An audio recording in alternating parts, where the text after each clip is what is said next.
Buen día. El tema será de evaluación del 94. El equipo estará conformado por Cano Arroyo Aglael Paola, Carmona Hernández Jessica Fernanda, Bastida Martínez Adriana Aurora y su servidor Nieto Miguel José Alonso. La devaluación es la disminución o pérdida del valor nominal de una moneda corriente frente a otras monedas extranjeras.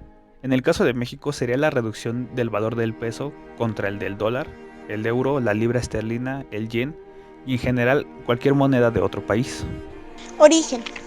Todo empezó en la presidencia de Salinas de Gortari, en el año de 1994. Era un año de elecciones, así que Salinas aumentó el gasto público con el fin de obtener más votos a favor del PRI. Para financiar este gasto, emitió los tesobonos. Estos se volvieron muy atractivos para los inversionistas, pero en este mismo año, México enfrentó una instabilidad política, la cual causó un temor en los inversionistas, y gracias a esto vendieron sus tesobonos, así que el gobierno fue obligado a pagar varios millones de pesos a estos, los cuales fueron pagados de las reservas internacionales del Banco de México. Después de las elecciones de las cuales las ganó Ernesto Zedillo, no se hizo ninguna mejora para las finanzas públicas. Zedillo buscó detener la fuga de dólares de las reservas y mejorar la economía del país. Una de sus estrategias para evitar la fuga de dólares fue permitir que estos estuvieran 15% más caros, pero Zedillo decidió contarle esto a varios empresarios, los cuales retiraron sus inversiones en dólares del país. Esto provocó una gran devaluación del peso, que no pudo mantenerse dentro de la banda, por lo que tuvo que dejarse a flotar. Aumentó las tasas de interés, las deudas de las empresas y las familias se volvieron impagables.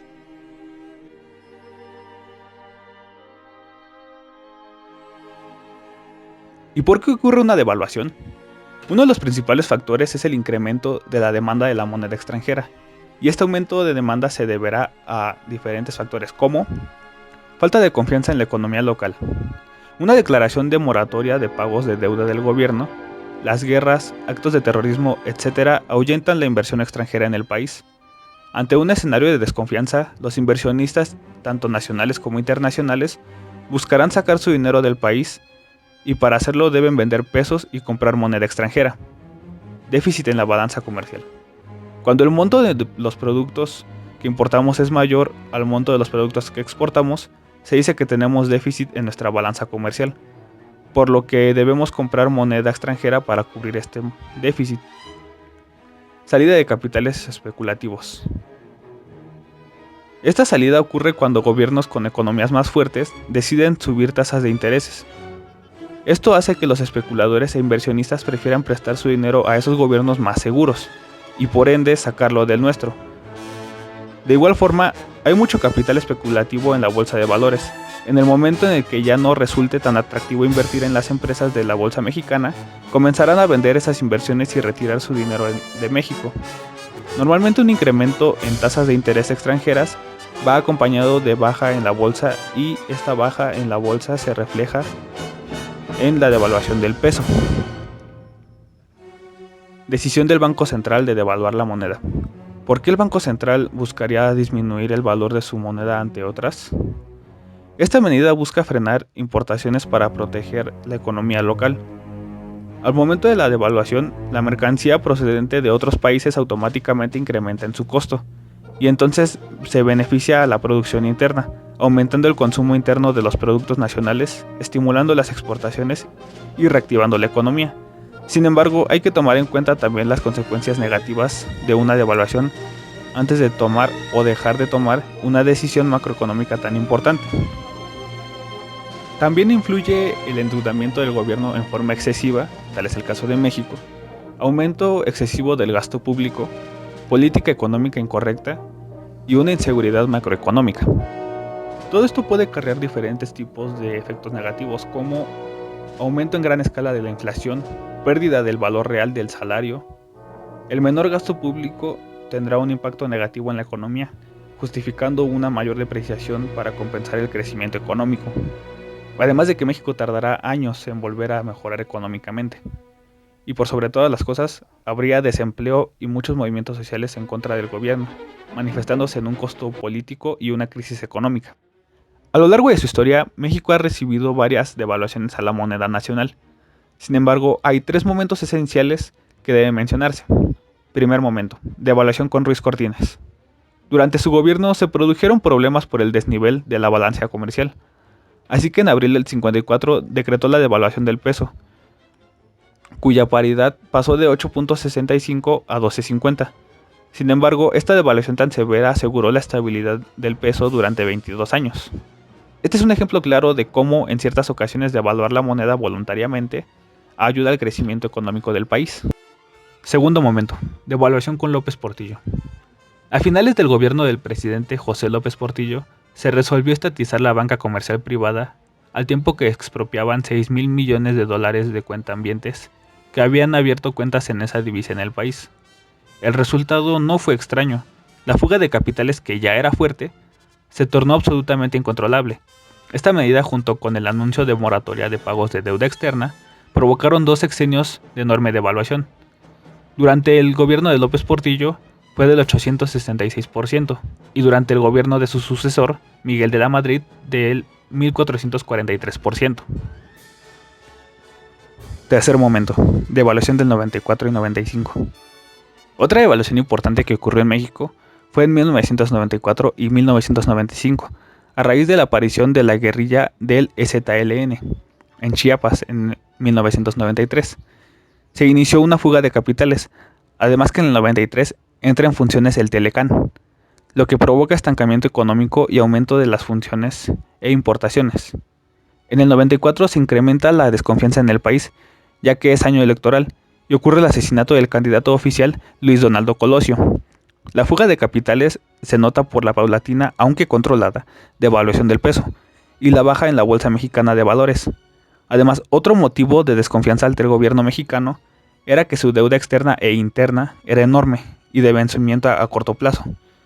Era tal la desconfianza que el gobierno de Salinas tuvo que emitir los famosos tesobonos, deuda gubernamental indexada en dólares y con vencimiento a un año, resultado de la fuga de capitales debido a la desconfianza ante un mal gobierno.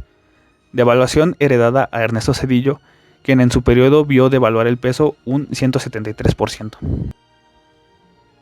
La siguiente tabla muestra los datos de devaluación, inflación y aumento o pérdida del poder adquisitivo durante los últimos 12 sexenios presidenciales. En ella se aprecia cómo hasta 1970 la economía tenía datos positivos. Solo durante el sexenio de Manuel Ávila Camacho hubo inflación mayor a un 100%, aunque hay que considerar que fue un periodo de guerra. Es a partir del gobierno de Luis Echeverría cuando la economía se volvió negra. Inflación sin control, devaluaciones mayores al 100% y pérdida del poder adquisitivo. Solo en el último sexenio no hay luces negras, aunque está todavía la sombra del empobrecimiento de la gente. ¿Por qué afecta la devaluación? En términos sencillos, la devaluación es la pérdida de valor de una moneda frente a otra. El peso ya venía devaluándose muy lentamente frente al dólar y siempre dentro de un rango fijado por el Banco de la República, que recibe el nombre de banda cambiaria. Mientras la cotización fluctúe dentro de la banda, el precio es fijado por el libre juego de la oferta y la demanda. Cuando por cualquier causa como la especulación, las privatizaciones, el déficit de la cuenta corriente de la balanza de pagos u otras, el precio de la divisa tiende a exceder el límite superior de la banda, techo de la banda o el límite inferior, piso de la banda.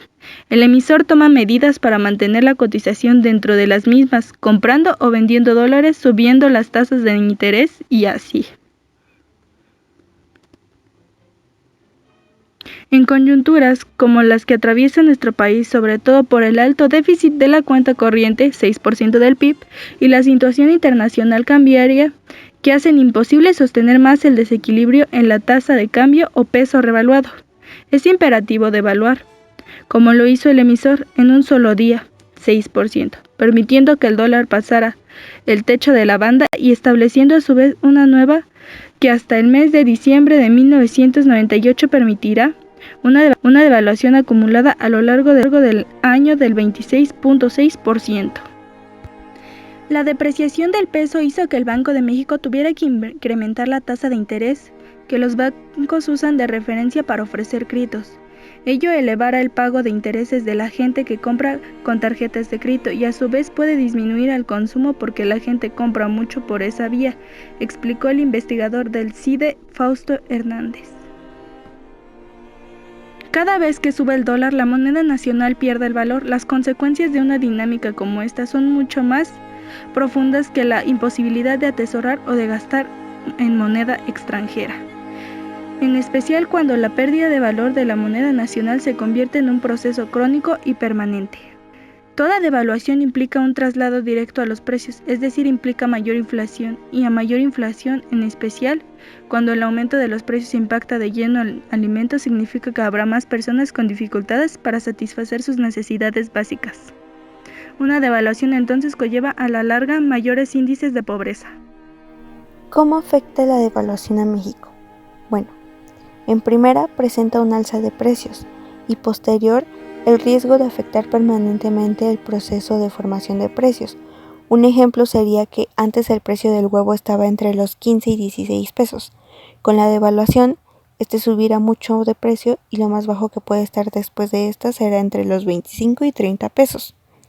También habrá un recorte de personal en todos los trabajos, por lo que deriva una tasa elevada de desempleo y por supuesto también deriva más pobreza y desigualdad. Al no existir una política económica sustentable, grandes capitales emigran a otros países donde exista una moneda estable para poder invertir mejor. La caída de los ingresos públicos obligará al gobierno federal a ajustar sus finanzas públicas y a administrar el gasto público. Al no lograr una estabilidad económica, México puede llegar a un endeudamiento nacional o más bien una deuda externa. Cada vez que suba el dólar, la moneda nacional de México pierde su valor. Y uno de los beneficios, entre comillas, es que habrá un crecimiento en el turismo extranjero, ya que los turistas prefieren vacacionar donde vale más su dinero. Y el mercado se volverá más atractivo para la inversión extranjera, debido a que los salarios en dólares serán más baratos.